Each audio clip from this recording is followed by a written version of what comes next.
Universidad Adventista de Bolivia presenta el estudio de la Escuela Sabática.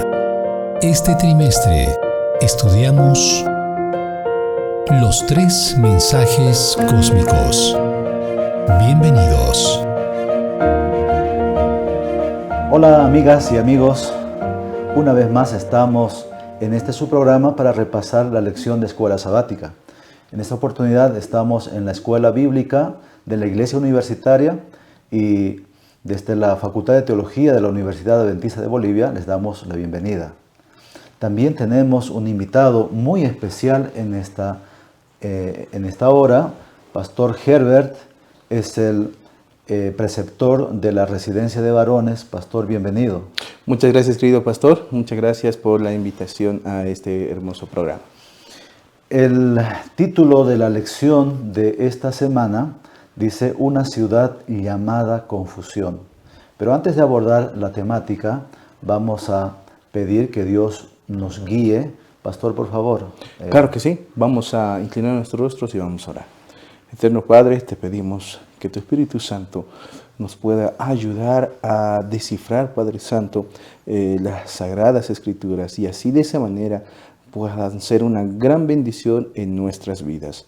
Oramos en el precioso nombre de tu Hijo amado Jesús. Amén y amén. Amén.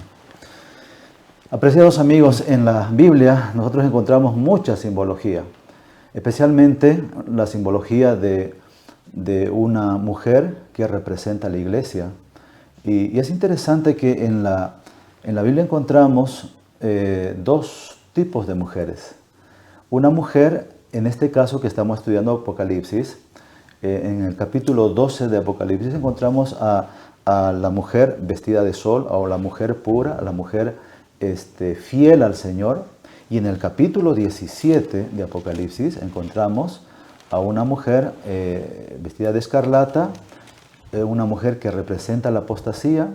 Así que durante este estudio vamos a ver ese contraste entre estas 2 tipos de iglesias que tenemos registrados en la Biblia.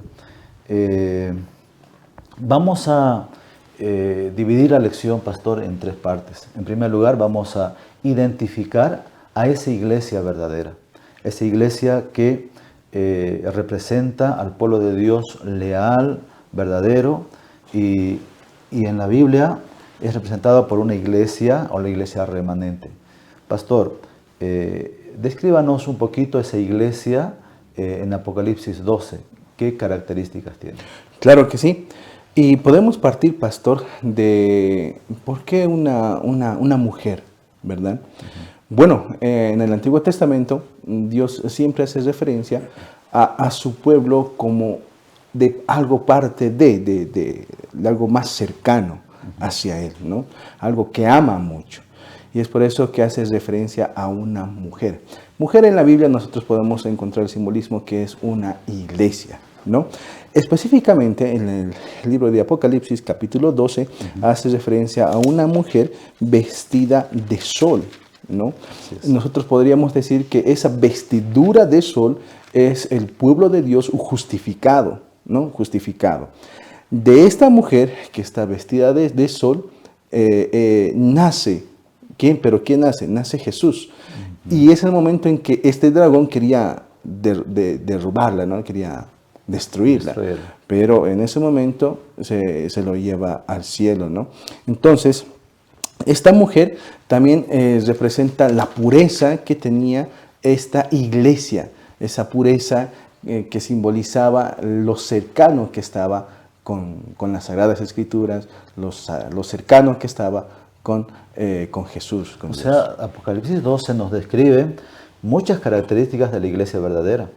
Es fiel al Señor, es pura, pero también hay una característica: cuando Jesús se va al cielo, ahora esta mujer queda a expensas del enemigo, ¿no? ¿Qué hace el enemigo con la iglesia? Es interesante porque esta mujer menciona de que escapa al desierto, ¿no? Y Satanás la persigue, ¿no?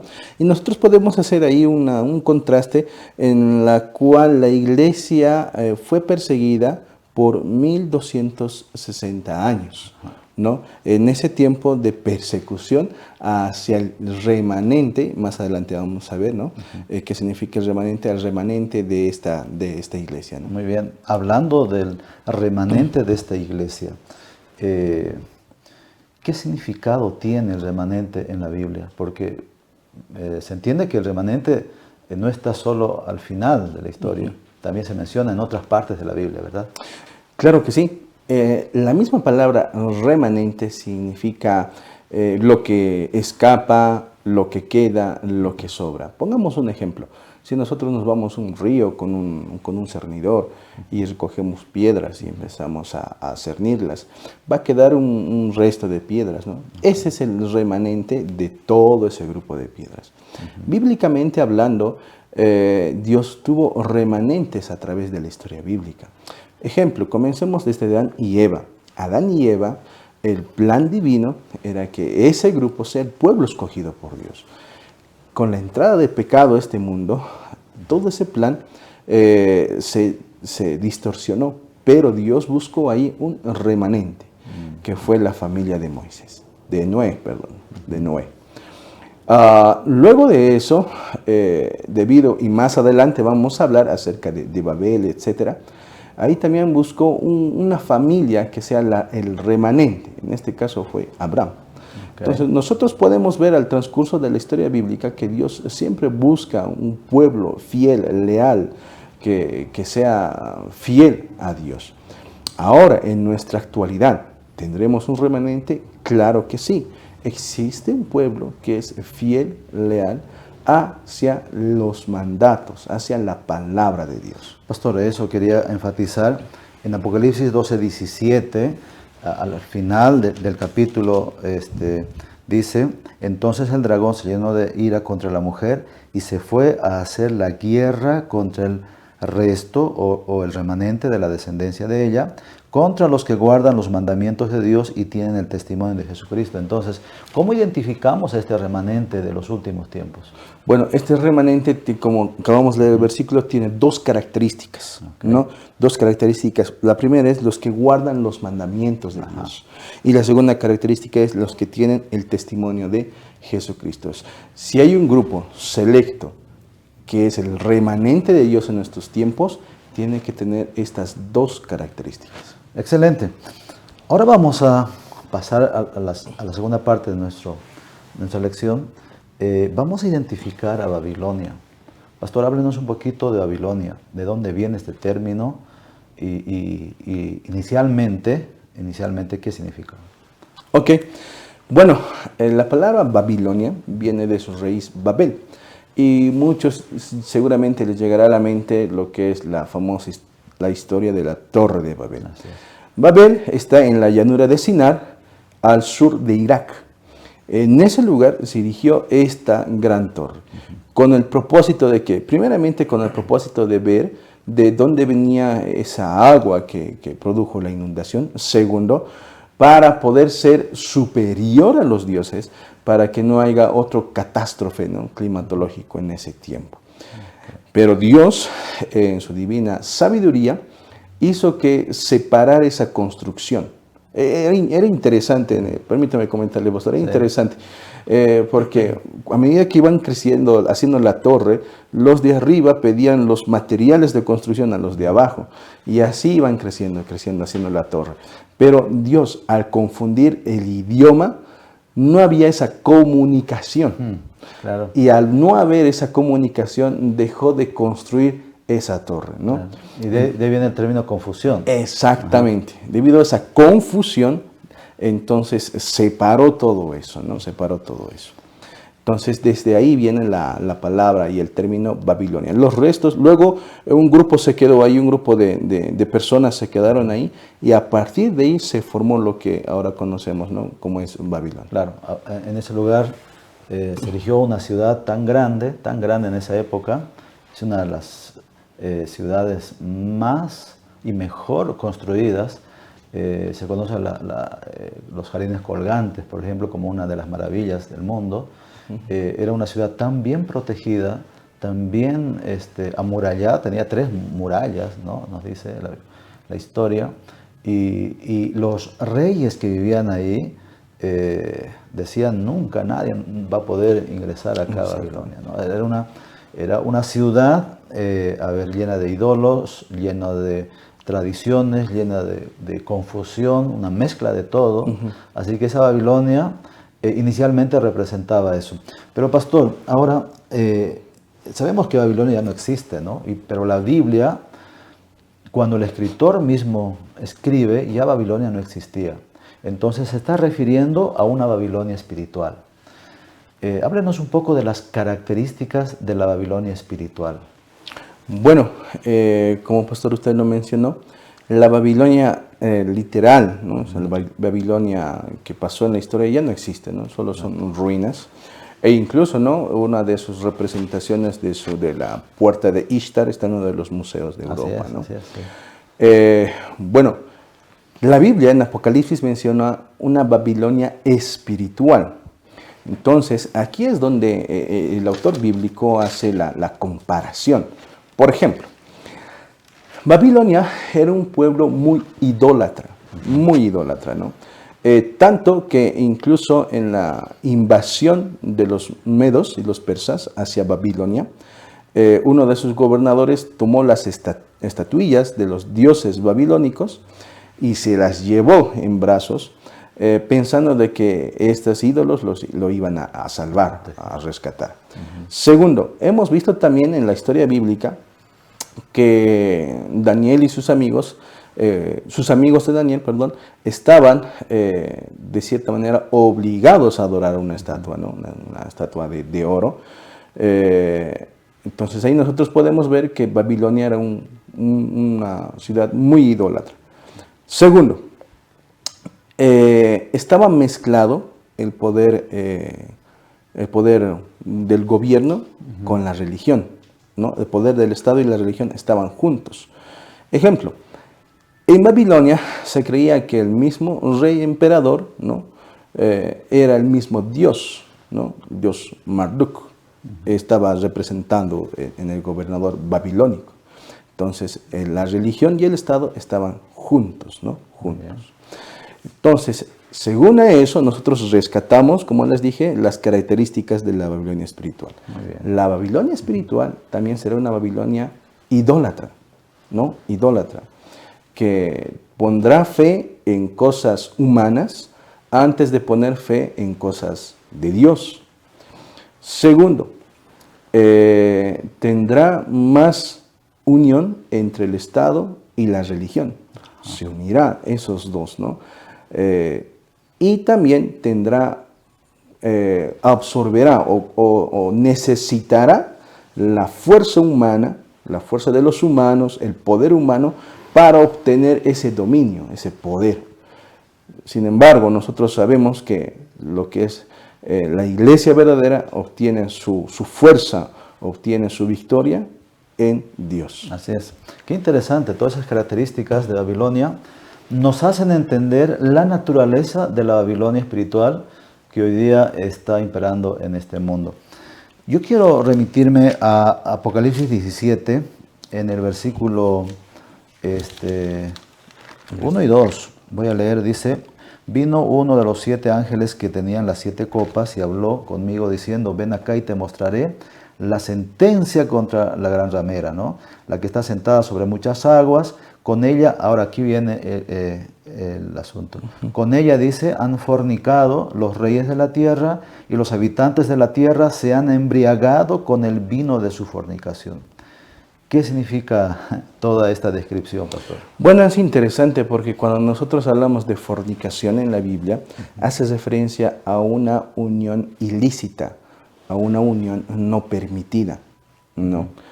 Y bueno, ¿unión con quién o con qué en este caso, no?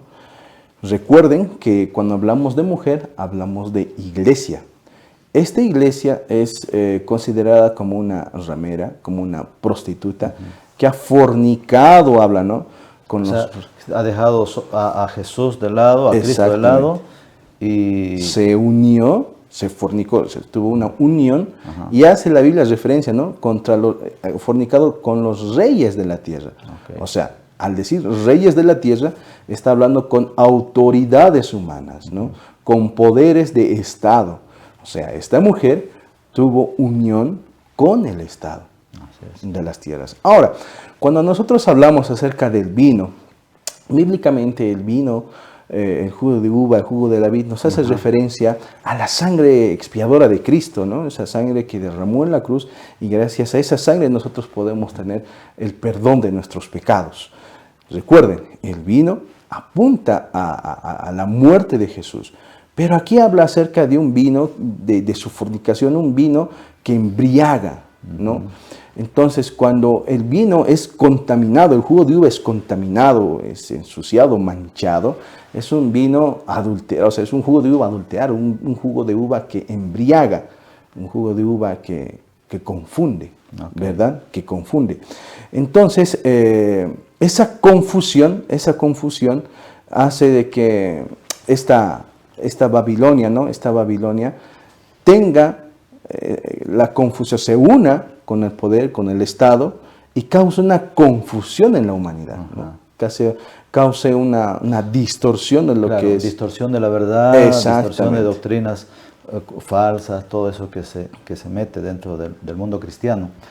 Pastor, así en forma resumida, ¿cuáles serían el contraste entre, la mujer de Apocalipsis 12 y la mujer ramera que se ha descrito de Apocalipsis 17? Bueno, es interesante, ¿no? Como hemos hablado, la Biblia habla de mujer haciendo referencia a lo que es iglesias. Entonces nosotros tenemos dos tipos de iglesia aquí. La primera, está vestida de sol, ¿no? Que está adornada con la justicia de Cristo. Sin embargo, la otra mujer en Apocalipsis 17 está vestida de púrpura, escarlata y adornada, dice, ¿no? Entonces, ella quiere simular, ¿no? Ese resplandor de gloria, ¿verdad? Segundo, en Apocalipsis 12 la mujer depende de Jesús y de su palabra. En Apocalipsis 17 depende de los humanos, de la autoridad humana para obtener el poder, ¿no?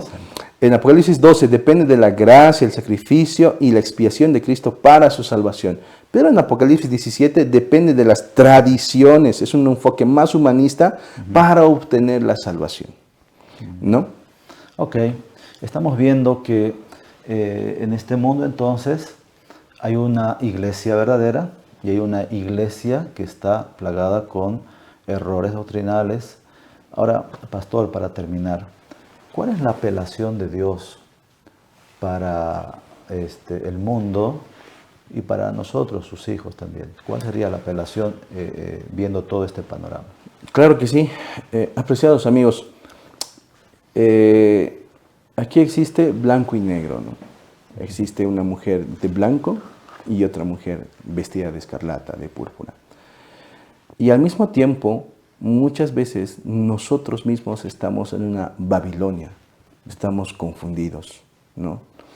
El capítulo 17 habla acerca de que salgamos de esa Babilonia, ¿no? Salgamos de esa confusión. Pero tal vez nosotros estamos en la iglesia, sí, pero al mismo tiempo queremos tal vez beber del vino, ¿no? De las situaciones que nos ofrecen el mundo. Estamos tentados a querer beber ese vino, ¿no? Y tal vez ahí tratar de confundirnos. Yo te digo una cosa, solamente que no te confundas. Busca la verdad que está en la palabra de Dios. Busca a Jesús, que lo puedes encontrar en su palabra. De esa manera tú tendrás el foco. Recuerda que la palabra de Dios es una brújula que apunta hacia la Canaán celestial. Recuerda siempre eso. Muchas gracias, pastor. Realmente esta lección ha sido una bendición. La decisión nosotros la tomamos cada día aferrándonos de ese Jesús que ha muerto por nuestros pecados. Aceptemos cada día, aceptemos su justicia y seamos parte de la iglesia verdadera. Apreciados amigos, queremos invitarles para la próxima lección, que será los engaños finales de Satanás. Pero vamos a despedir o terminar esta lección orando al Señor. Vamos a orar. Querido Dios, muchas gracias te damos porque, Señor, tú diriges la historia de este mundo, pero también diriges nuestras vidas.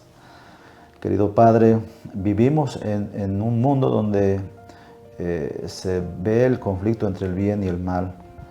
Y querido Dios, ayúdanos a decidir cada día, a cada uno de nosotros. Permite que tu gracia pueda vencer en nuestros corazones, que podamos tener la decisión de dejar las cosas de este mundo y, Señor, estar junto a ti. Gracias, Padre, por las oportunidades que nos das. En el nombre de Jesús te agradecemos. Amén. Amén.